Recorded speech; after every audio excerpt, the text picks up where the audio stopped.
Okay, class, I feel that we need to review illustration essay. You will be receiving your essays back, so at this time you need to think about your content, your organization, and so forth. So the definition of an illustration essay is an essay with specific extended examples in each paragraph. Before you can even get to the paragraphs themselves, you need to know where you're going with this essay. You need a thesis. You need to ask yourself, what do I want my readers to know about my topic? Well, the topic I'm going to work with for now as a model is one that many of you are writing about, and that is how to balance work, school, personal life, and so forth. So what I want you to know about this topic is that it never gets easier. That's the thing that sticks out of my mind. So that's what I want you to know. I'm going to put that into a sentence. Well, to save time, I already wrote the sentence. So I'm going to put it where it belongs. This here is my thesis. When it comes to balancing school, work, and family, it is important to remember that it never comes easily and it never will get any easier to handle all three. My thesis is different than what some of you wrote. That's fine. All of us have our own specific thing that we want to say about the topic. So now here comes the next part. The next part is you need to know what your paragraphs are going to be about. Are you going to have one paragraph about school, one about work, and one about family? Are you going to say something specific about all three in each paragraph? You need to know where you're going. So this is called having an essay map. And for many of you, I keep making the same suggestion on your rough drafts, and that is that you need an essay map. Make sure you go back and look at your notes over thesis and essay map so that you can include this in your paper. The essay map is what is going to outline, in a way, what the rest of the essay is going to include.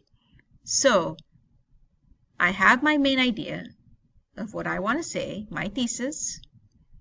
It's never easy to balance all three. Now, what points do I have about that?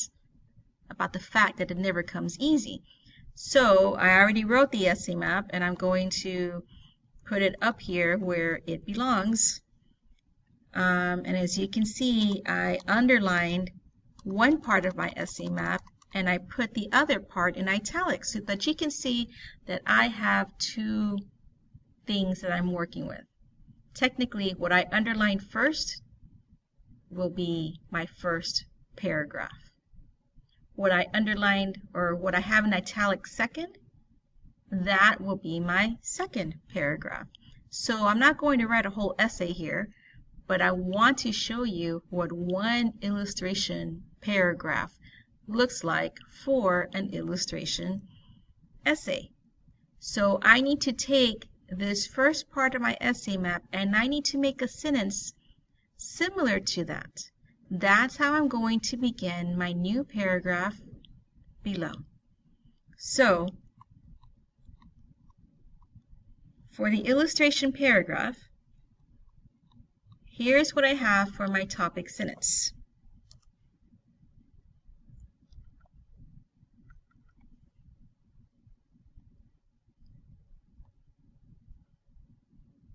I'm trying to highlight.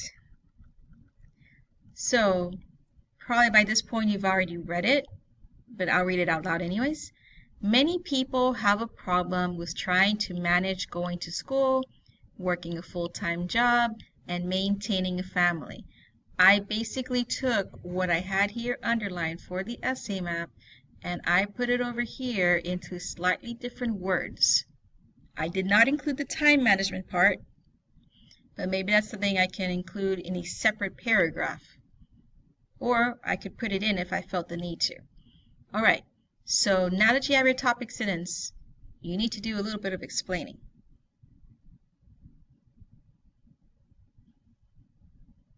So here is the explaining that I'm going to add.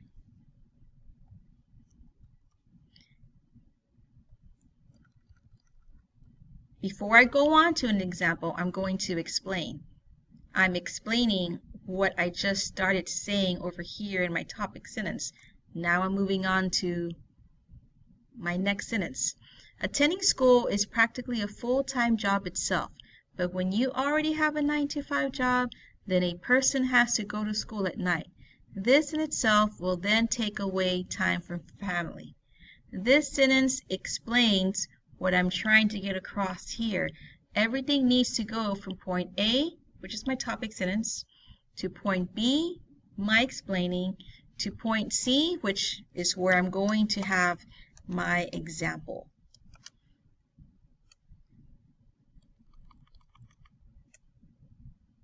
Okay, for most of you, I'm making the suggestion that you stick to one example and really extend it and put detail about that one example.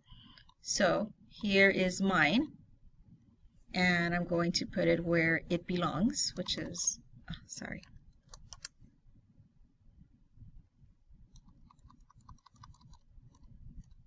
Okay, here's my example.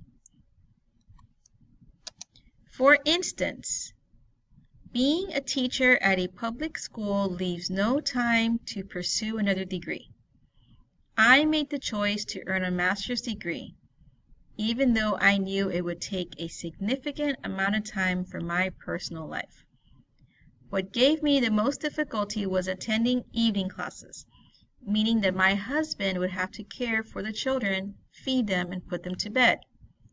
The school bell would ring sharply at 4:05, and I had to quickly sprint to my car, battle with speeding cars on the expressway, and live off of junk food. Meanwhile, my husband would be at Luby's like a divorced man with 3 children. All this just to attend class. Homework was another story, since teachers need to focus on helping students complete and understand their own work. But I had to worry about completing my essays and tests for graduate school. Okay, so you see, I took myself. If you yourself are your best example, then feel free to use yourself.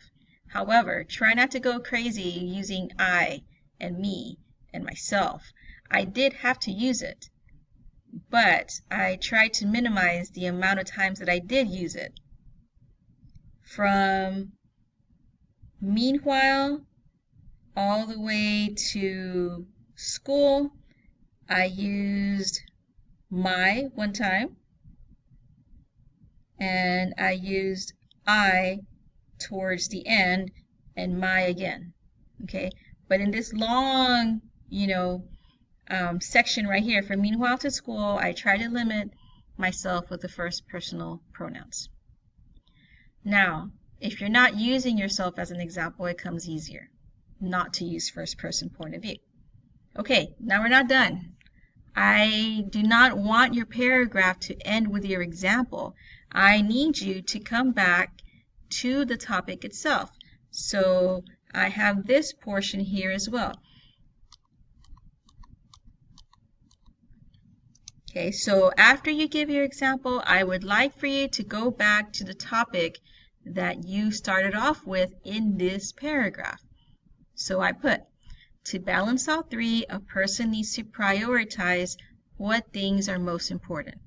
Only one thing can be done at one time, so some sacrifices need to be made.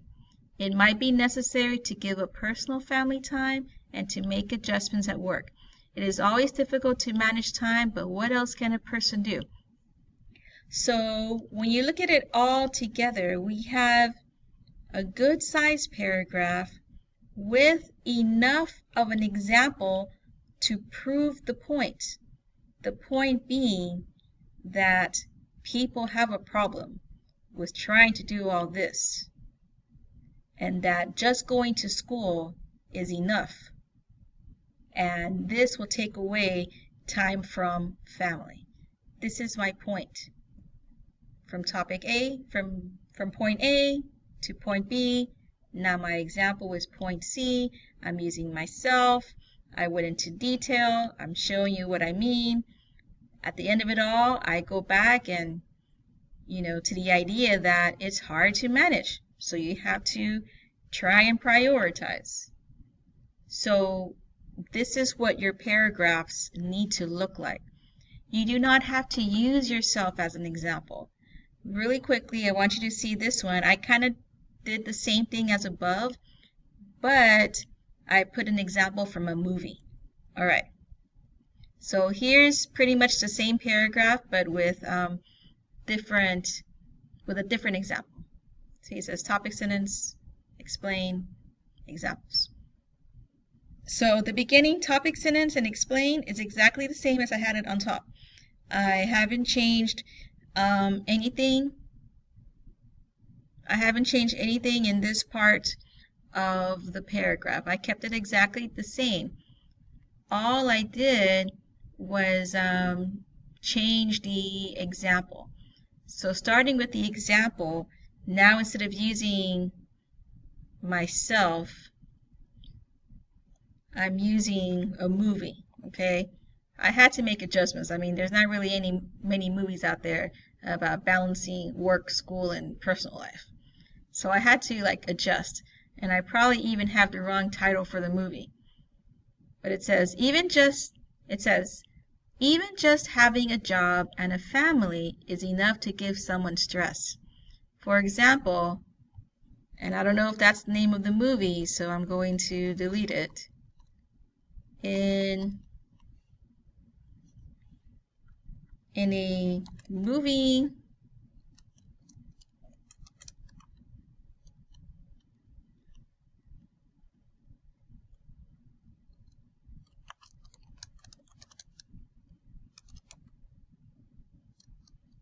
well, I don't know. This sounds kind of awkward. I think I need to know what the title of this movie is. So I'm going to say it's possibly Trouble with a Curve. But I just found it. I looked it up on my other computer right now, and yes, it is. So, for example, in the movie Trouble with the Curve, a woman. Okay. For example, in the movie Trouble with the Curve, a woman is devoted to becoming a partner in her law firm. Her life is overcome with this goal, and she must work into the late hours every night, including, so I'm just adding more detail,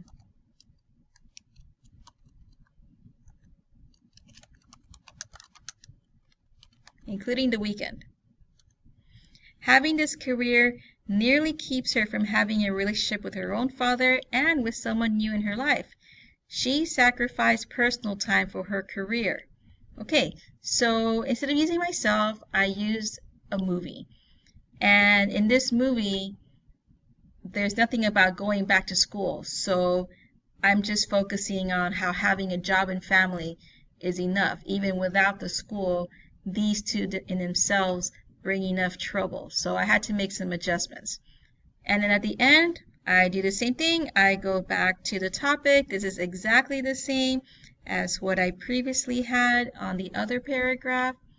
So it's the same paragraph, but with a different example, just to show you that not everything has to be a personal example. If you can find an example from elsewhere, whether even if it be a movie or a book, I mean, that's something different than personal.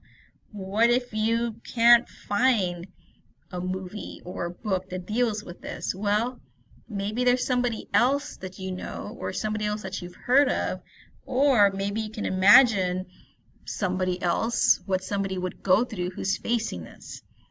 So please take a look at the essay map a little bit closer, especially on your own paper, and make sure your illustration paragraph matches.